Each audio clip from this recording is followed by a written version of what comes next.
Hello, friends. Hope you're doing great.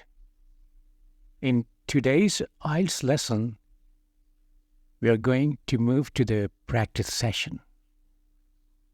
I'm going to read out a text in front of you, and after finishing the text, there are 3 stages you have to follow and give appropriate answers in front of each topic. So today's lesson is about wildfire.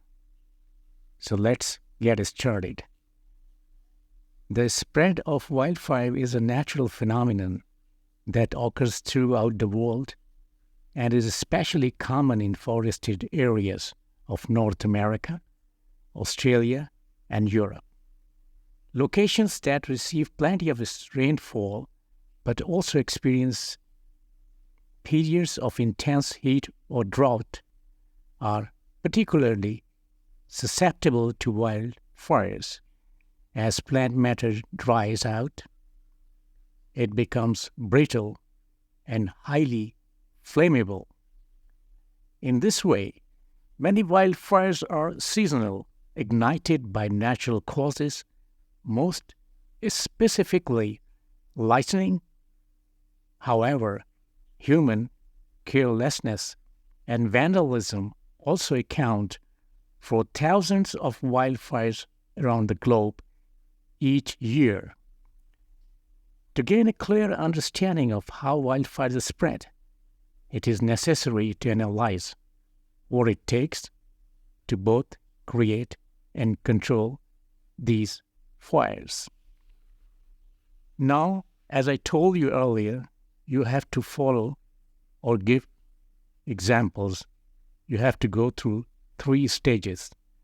The first one is topic sentence, and you have to put the appropriate answer in front of the topic sentence. The topic sentence: the spread of wildfire is a natural phenomenon that occurs throughout the world and is especially common in forested areas of North America, Australia, and Europe. That's it. Now we move to the second column, definition of topic. And what you have to put is in front of definition of topic is locations that receive plenty of rainfall but also experience periods of intense heat or drought are particularly susceptible to wildfires. Now we are going to move to the third column, organizational clues. And what you have to put in front of organizational clues is how wildfires start. Second, how to control wildfires. Next, wildfires as a global problem. The next topic is about bird's brain. The term bird brain has long been a common means of expressing doubts about a person's intelligence. In reality, birds may actually be a great deal more intelligent than humans have given them credit for.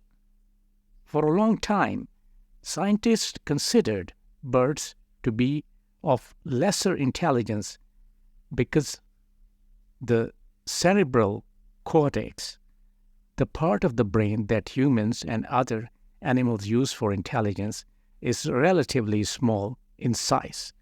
Now, scientists understand that birds actually use a different part of their brain, the hypercerium, for intelligence.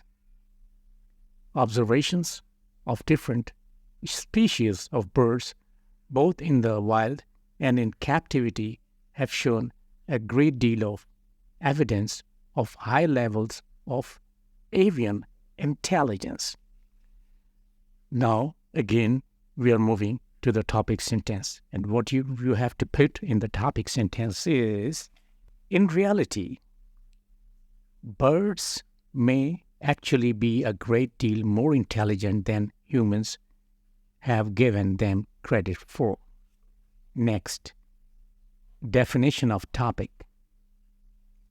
For a long time, scientists considered birds to be of lesser intelligence because the cerebral cortex, the part of the brain that humans and other animals use for intelligence, is relatively small in size. Now next, organizational clues. Author may discuss misunderstandings about the intelligence of birds. Next, the anatomy of a bird's brain. Next, evidence of avian intelligence. In 1834, a little girl was born in New Bedford, Massachusetts. She would grow up to become one of the richest women in the world. Her name was Hetty Green, but she was known to many as the Witch of Wall Street. Now again, we are going to move to the topic sentence, and what you have to put in the topic sentence is, she would grow up to become one of the richest women in the world. Next, definition of topic. Her name was Hetty Green, but she was known to many as the Witch of Wall Street. Next, organizational clues. Author may discuss Hetty Green's early years, how Hetty Green got rich, why Hetty Green had a nickname.